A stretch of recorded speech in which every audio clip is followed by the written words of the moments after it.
today ay tuturo ko sa inyo paano gumawa ng mga savory bread. Iba-ibang klaseng savory bread yung gagawin natin today.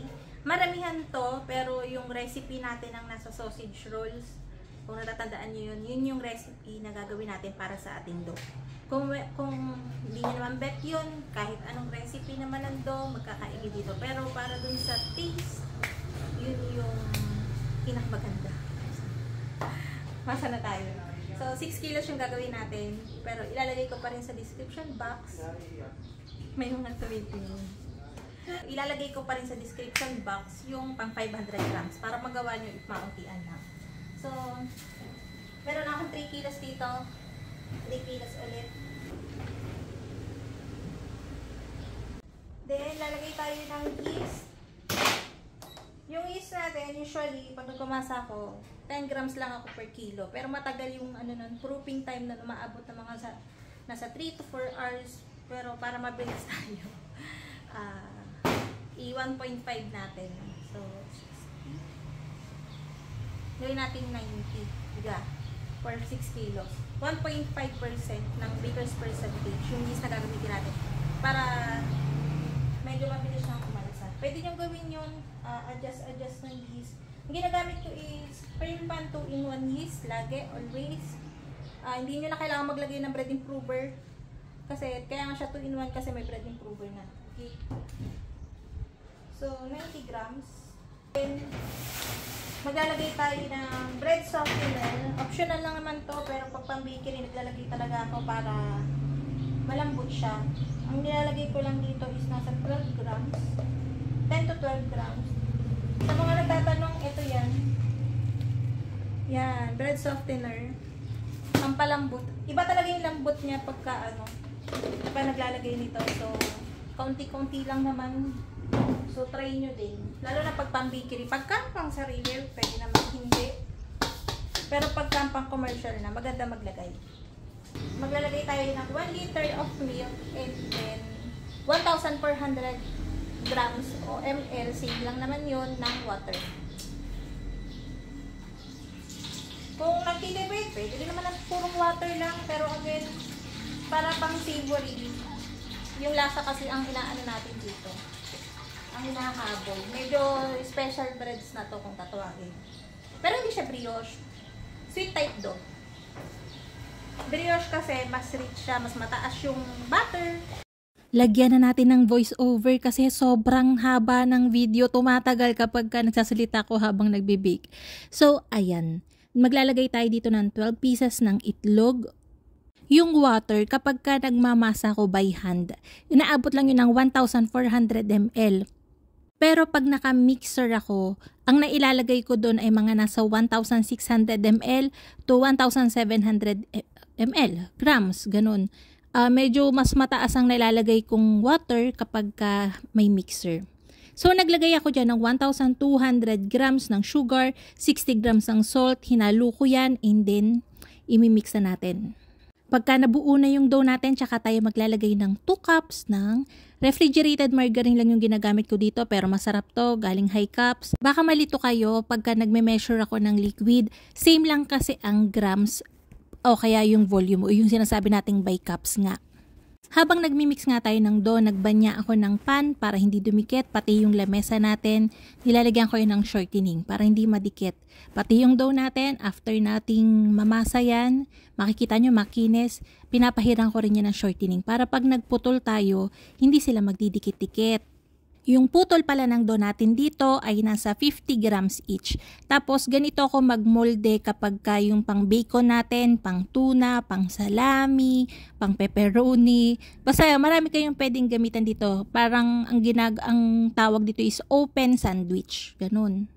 Nilag ko lang yan ng nasa halos 3 dangkal tapos ganyan. Gagawin natin yung single braid. Hindi ko na nirestong mga dough na to after kong maputol yung 6 na kilo na yon, diretso molde na tayo. I-slow mo natin ng konti para makita nyo talaga kung paano, para malinaw. Para nga hatiin nyo siya sa 3, tapos magagawa kayo ng loop. Yan, tingnan nyo na lang. Madali lang naman to pagka nakabisado nyo na. Yan, meron na tayong single braid. Dali lang, 'di ba? Ipapakita ko nga lahat dito kung paano ko talaga ginagawa yung paninda ko, yung mismo kong paninda. Baka magtaka kayo bakit binibigay ko lahat. Hindi naman ako takot sa competition, tsaka tulong ko na din yun para at least kung magawa nyo man ng maayos, edi may paninda na rin kayo. Plus points ko na yun sa langit. Charot. So ayan, gagawa naman tayo ng pang Korean garlic bread. Pero bukas ko pa kasi yan papalamanan ng madaling araw para fresh na fresh. Tapos itong ham and cheese na to, alam nyo simula nang nag-bakery ako, ilang taon na, dekada na, meron at meron dito nawawala kasi mabenta talaga siya. Kung namamahalan kayo dito sa recipe natin ng dough, naiintindihan ko naman talagang medyo pricey na ngayon yung mga ingredients natin, pwede nyo naman gamitin yung Pandemonay recipe natin. Simple lang yung dough na yun, mura lang. So dito gumagawa naman ako ng spam sandwich. So ito yung Korean lang na na spam, nabibili ko lang to for 90 pesos. So katulad lang din ng ham and cheese yung pagmolde ko sa kanya.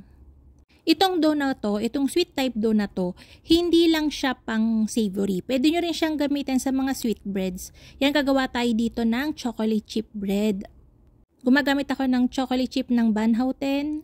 So, ganyan ang itsura niyan. After, tas maglalagay pa tayo ng extra chocolate chip sa ibabaw para yun yung hindi masyadong natutunaw. Ibibilog ko yan. Tapos yung ipang-coat natin dito, yung recipe natin na nasa cheese bread. Dinidip ko lang yan ng double dip sa milk at saka dun sa powder natin. Gagawa rin tayo dito ng garlic bread. Hindi ko na ito masyadong napakita dahil nalobat yung cellphone ko. Pero yan, pagkatapos ko yung i-bake, hinahati ko yan ng maliliit. Parang yung sa Greenwich, ganun. Tapos binabalot ko. Instead nga na olive oil, ang ginagawa ko lang dito, nagtutunaw ako ng butter na may garlic and then lalagyan ko ng kaunting oil. Tapos, papakuluan ko lang yon and then, syempre titimplahan natin yun ng asin. Tapos, i-blender ko yun para matunaw lahat. Tapos, lalagyan na lang natin ng parmesan cheese sa ibabaw. Masarap yun. So, ayan. Ito naman, instead na egg wash yung ilalagay natin, ang problema kasi sa mga open na sandwich, mabilis siyang madry. So, pagka hindi masarap yung timpla mo dun sa loob, baliwala na yan pag kinain. Kaya hindi na ako naglalagay ng egg wash. Ang ginagawa ko, nagtutunaw ako ng butter, naglalagay ako ng konting milk, and then garlic. Hindi ko na tinadtad yung garlic kasi lasa lang naman yung habol natin dito. Sabi ko sa inyo, ibibigay ko lahat eh. Ang mahal ng mayonnaise, 'di ba? Alam ko meron na akong naibigay na mayonnaise recipe. Marami na rin gumagawa nun. Pero ito, medyo social na mayonnaise to. Kasi nga, medyo special na yung gagawin nating bread. Diyan, meron akong 2 pirasong large na itlog, 2 pirasong egg yolks, 2 tablespoon ng sugar, 2 teaspoon ng salt, 2 tablespoon ng vinegar, and then maglalagay tayo dyan ng mustard. Mga nasa 1 and 1/2 tablespoon lang. And then, yung ating 2 cups ng oil. Yung oil natin is coconut lang. Sinasabi ko sa inyo, napakasarap ng mayonnaise na to. Promise. Madali siyang gawin sa immersion blender pero pwede rin naman ang blender. Hindi yan lalapot hanggat hindi mo pa nailalagay ang lahat ng oil. Hanggat hindi mo pa nailalagay yung 2 cups ng oil, hindi mo pa makikitang lumapot yan. So, tsaga-tsaga lang, blend lang ng blend. And eventually, magiging mayonnaise yan. Napakasarap na mayonnaise. Huwag purong egg yolk yung gagamitin nyo sa mayonnaise kasi hindi yan lalapot. Malabnaw mo na malabnaw ang kakalabasan yan pag purong egg yolk yung ginagamit nyo. And ako, pagka gumagawa ako nito, nagbablog lang kasi ako nito kaya ngayon ko lang siya ginagawa. Pero ginagawa ko na to ahead. Isa to sa mga inuuna ko sa preparation ko kapag gumagawa ako ng breads. So ayan, alsado na yung ating mga na-braid kanina. Lalagyan na natin yan ng brush ng ating butter and milk and garlic. Ayan. Ang kaibahan lang nito sa egg wash, yung egg wash kasi pagka pinahid mo sa tinapay, shiny siya. Ito hindi. So yan, wag tayo magtipid sa mayonnaise kasi yan talaga yung matitirang moisture dun sa breads natin. So, yun nga ang kahirapan sa mga open breads na ganito. Mabilis siyang madry kasi nga naka-open. Pero, since naka-open siya, kitang-kita ng customer yung talagang pinakapalaman niya, kaya mabenta siya. Tapos makikita nyo dito yung bacon natin, taklob na taklob yung breads, diba? wait nyo mamaya para yung kumupis talaga yung maunting-maunti. Naalala nyo ba yung review ko dito sa cheese grater na to? Okay pala siyang gamitin sa mga mozzarella cheese tsaka doon sa ibang matitigas na keso. Pero yung sanction niya, hindi pa rin gumagana. So, pero mas madali siyang gamitin instead na mag-grate na lang tayo ng mano-mano. Tapos ayun, finishing touch natin, pagkalagay natin yung cheese, naglagay lang ako dyan ng onion chive sa ibabaw. Binake ko to sa preheated oven na may 180 degrees Celsius for 22 to 25 minutes. Ito na rin yung pang Korean garlic bread natin. Tapos, gagawa na tayo ng pang tuna din. Yung measurement, kasi maramihan to, hindi ko mabigay sa inyo yung eksakto. Pero, kaya nyo nang tansyahin yun. Makukuha nyo na yan pagka pinaraktis nyo na to. Ito yung ating tuna. Meron na tayong recipe nito, so i-check nyo na lang. Nalobat nga yung cellphone ko, so hindi ko na nakita. Pero since nandito na halos lahat ng pwede nyong matutunan, ay magagawa nyo na yan. Tiwala naman ako sa inyo, kayo pa ba? So ito, binake ko lang din to sa 180 degrees Celsius for 20 minutes. Magiging ganyan ang itsura niyan. Yan ang sarap niyan, tsaka yan ang bango niyan. Tapos, after nating mabake yun, nilalagyan ko pa yan ng mayonnaise sa ibabaw. Pwede rin kayo maglagay ng ketchup, pero parang na-overrun na ako pag may ketchup eh. Ito, iniinit naman to sa microwave pag nasa tindahan na. So, yan, sarap yan, promise. Marami pa kayong pwedeng magawa dito na flavor. Depende na sa inyo. And then yung itong ating ham and cheese, tsaka yung ating spam bread.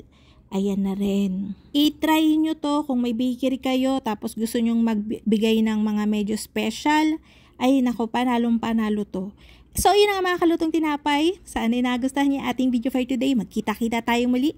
Ito pong muli ang lutong tinapay. Bye-bye. Matutulala yan in 1, 2, 3.